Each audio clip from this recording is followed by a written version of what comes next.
So good evening, everyone, on this beautiful spring day. My name is Pat Thomas. I'm the Knight Chair in Health and Medical Journalism at the Grady College of Journalism and Mass Communication. And I want to welcome you to the conclusion of Season 3 of the Voices from the Vanguard Global Diseases Lecture Series. I see a lot of familiar faces out there, and we really appreciate those of you who have been impelled to come by your teachers or by your individual interest in these important topics. I guess now we know that works.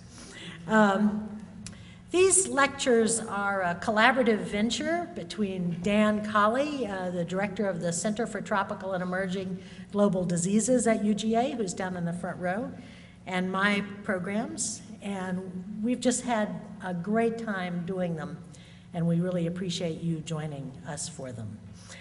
Remember, please, that we have a reception to follow the lecture where you get a chance to talk with our speaker in person. Now, tonight it's a real pleasure for me to introduce Dr. Annie de Groot to you. The program notes will tell you that Dr. de Groot was educated at Smith College and at the Pritzker School of Medicine at the University of Chicago, and that she trained as a physician and a researcher at some of the top places in the country, Tufts New England Medical Center and the National Institutes of Health. And you know that she teaches and does research in Providence, Rhode Island at Brown, and now shifting to the University of Rhode Island campus there. And you know that she founded a biotech company and an international HIV vaccine foundation, just the typical kind of slacker that we like to have for these lectures.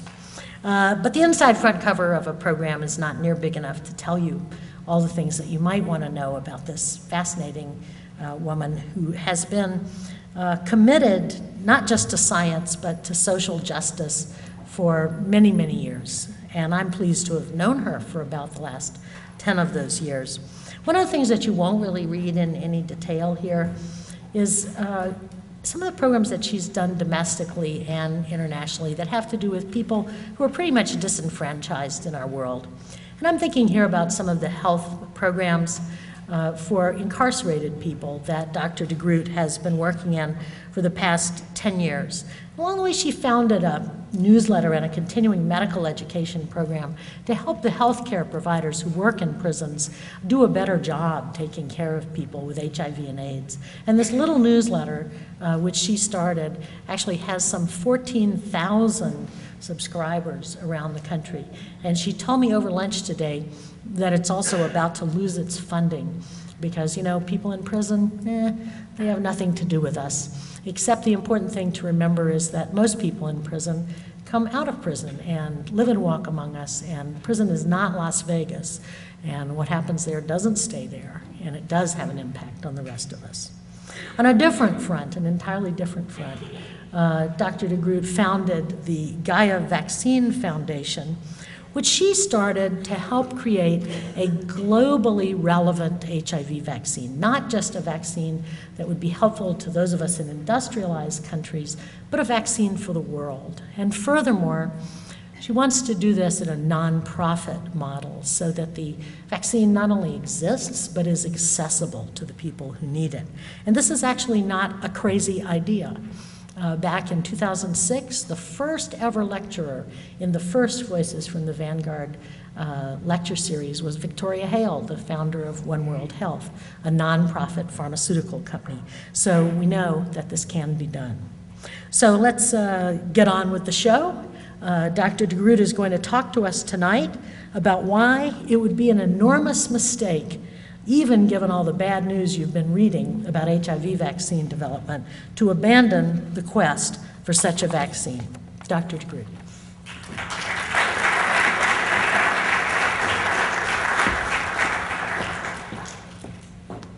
Well, it's wonderful to be here, and the weather is gorgeous. I can't believe you're inside. So thank you for being with me tonight. And I hope that I will inform you and inspire you. Mostly I want to inspire you. I think it's important for all of us to be active and to demand improvements in health care for everyone, including people who who have very limited access, whether they're here in the United States or whether they're in Africa, as this picture so graphically shows us.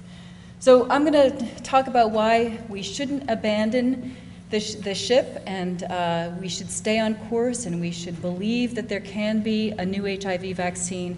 And I'm going to talk a little bit about the work that we're doing to develop such a vaccine and kind of where we are in the process. So first, to frame the picture, I think you're familiar with the concept that AIDS is killing a lot of people. In 2007, 2.5 million people, 5 million people got infected, so more people are being infected every year than people who are getting killed, which means that, of course, the global epidemic is expanding. And of those, and if we continue this in this course, there will be 120 million people dying of AIDS in 2010. In 1 year, there will be 120 million people dying of AIDS. And that's a pretty scary figure. The other thing that's very concerning is that there are countries that are disproportionately affected. I'm sure from Jim Kim you heard that Africa and Asia are the hardest hit, with 70% of the people in the world living in the sub-Saharan area of the world, 70% of the people living with HIV living in sub-Saharan Africa, and 95% living in developing world countries.